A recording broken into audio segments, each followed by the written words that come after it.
So there's a really tempting type of thought that I wanted to make you aware of if you haven't already noticed how this works.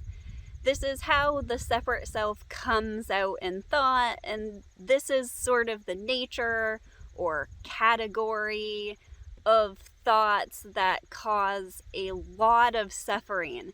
And they ironically make it seem as if the suffering is held in place and sort of stuck, when it is exactly the thoughts that are asserting that suffering is held in place and stuck.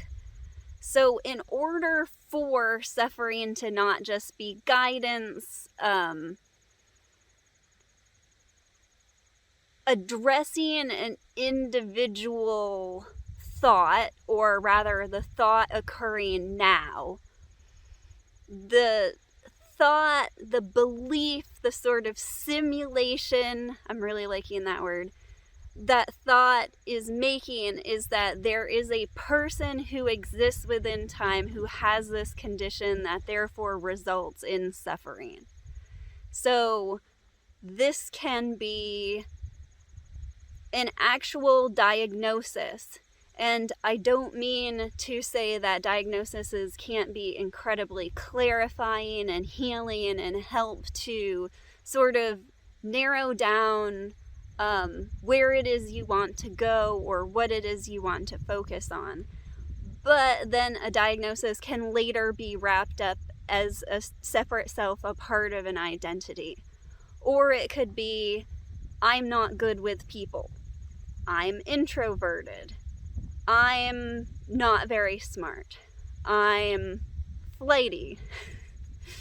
I had that thought last night, and this bird came by and just like it was enjoying flying so much, it just sort of darted about, and I'm like, oh, thank you, source. So all these things that we feel are not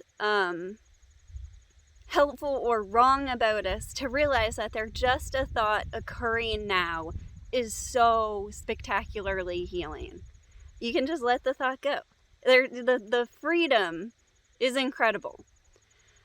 Another hilarious example of this is the thought of, again, sort of like the flighty thought,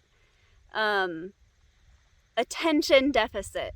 So a lot of people say they're ADD or ADHD. I'm not sure what the proper terms are now, and they're always changing.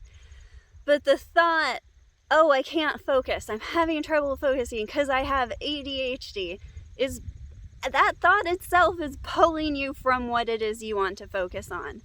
Whereas all you have to do, or want to do, is to determine what it is you want to focus on and go back to that. Just like in meditation, when we have all kinds of thoughts that come up, we just go back to focusing on our breath or the background sound in the room or feeling in general. So you can always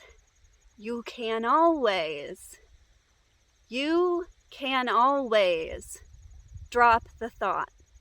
Because if a thought feels bad, it has nothing to do with you. Because that's not what you actually are.